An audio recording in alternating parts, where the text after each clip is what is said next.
Hi everyone, we are here in a brand new 2022 Model 3 Tesla. If you're familiar with the 2021s, you're going to see not much has really changed. It's basically the same configuration and layout. It didn't get that big change as we saw from 20 to 21, but this is one of the first 2022s available.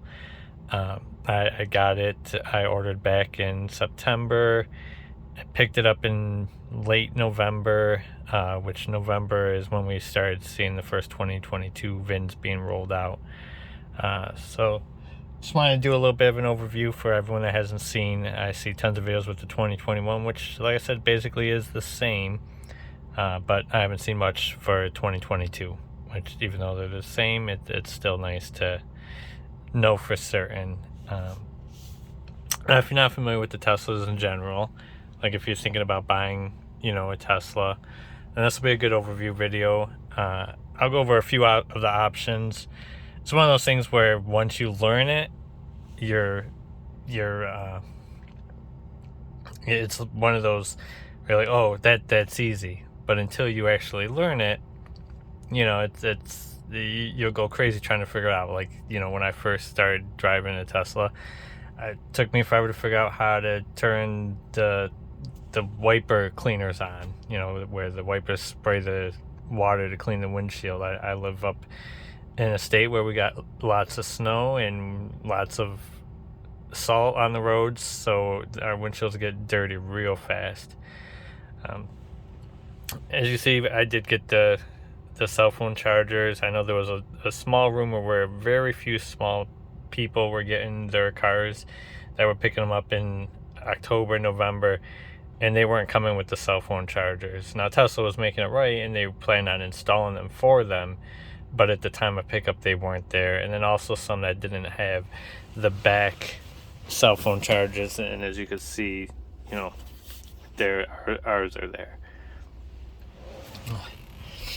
Now, I'm going to show one thing that took me forever. I actually had to look it up, is how to turn on the heated steering wheel, because it's not on by default. So for that, what you do is you'll click the same button you would for your heat, and then you go down here to where the seat heaters are, and it's this little icon. And once you have that on, when you are preheating your car from the app on your phone, it will automatically have that on, because there is no option in the app to turn that on or off. So if you leave it on, like, where I am in a cold weather climate, every time I preheat the car, it's gonna, turn on the heated steering wheel. You do have options within the app for the individual seats. You can pick whatever seat you want. So that's nice. And you also have the options as far as you can pick the temperature, or you can put on defrost, which essentially is just high. If you put it on defrost, it sets it at high. I typically don't use defrost. I typically keep 69, 70, 71. If there's a lot of snow on the car, which, I gotta start parking in the garage, obviously. That would make the most sense. But for the time being, when I'm not parking in the garage, if I come out in the snow on the car, I might put it on the defrost for a few minutes. All right. Then the wipers are over here. If you click it once, it'll just run it. But if you click it and then push it in, that's when it will engage the liquid. And that's something that took me forever to figure out. And you could, of course, do everything from here as well. You could put it on the speed you want, or you could do auto. Auto's pretty good, but it's got a little bit of a delay. So if you're on the highway and suddenly you hit a spot where it's raining real hard, it's going to take a second before it picks up to that higher speed. So you may want to click it yourself and put it to the high speed. Now, anything that you do on here, pretty much all of it could be done by voice command.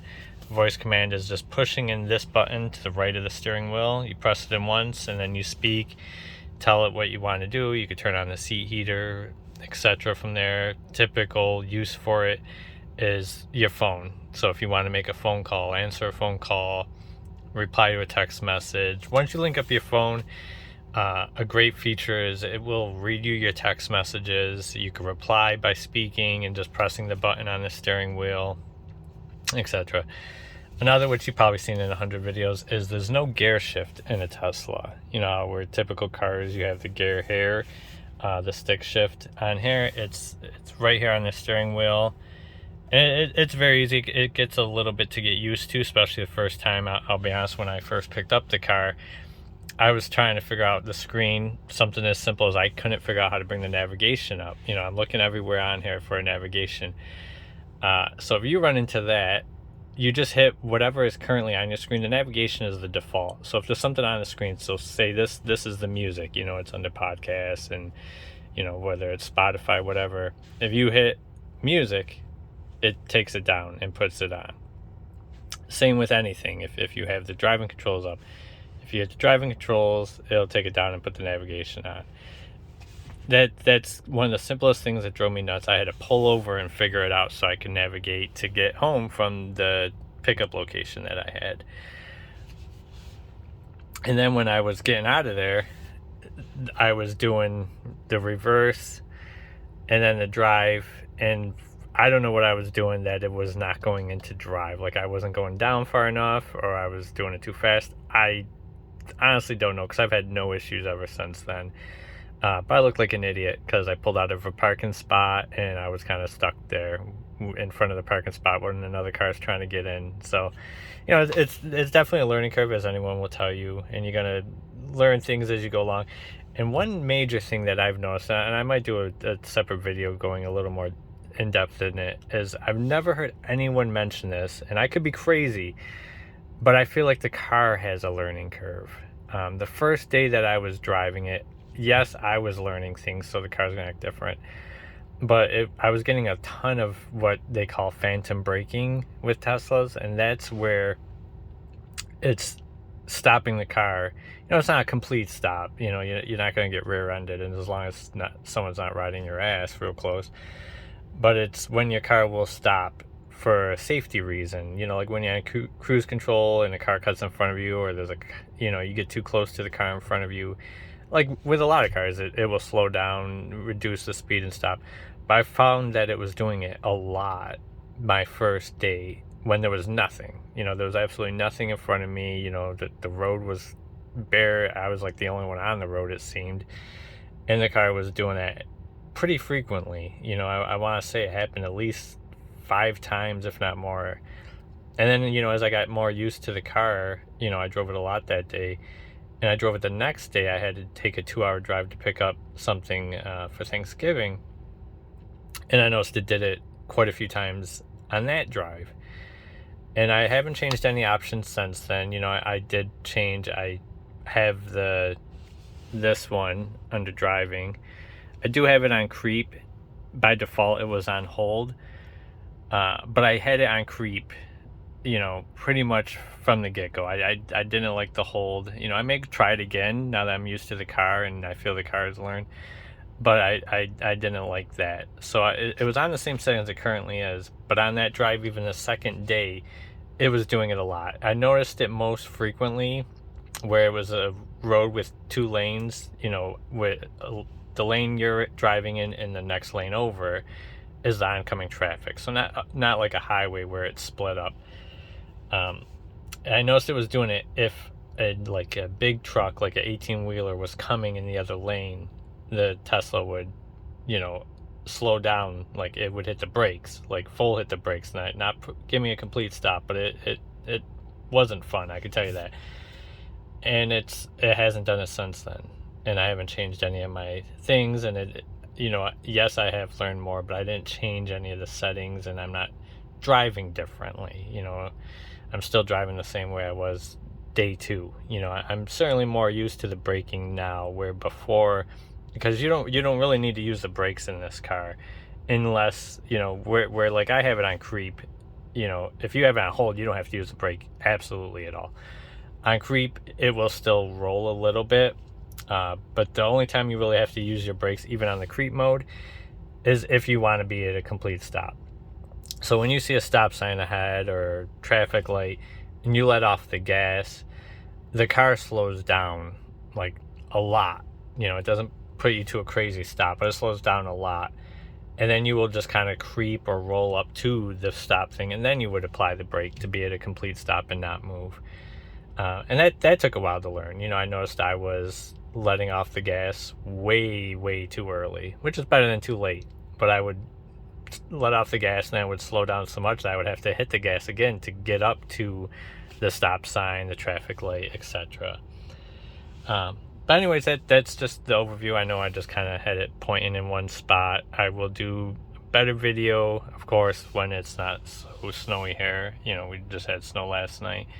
And I'll do a video around the vehicle and whatnot to kind of give you an overview of the 2022 models.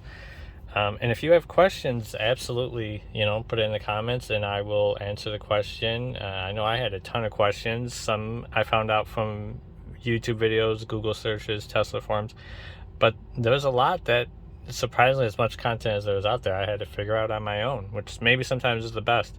The odd thing is I have a friend of mine that has a 2021, so just last year's, and has the same features.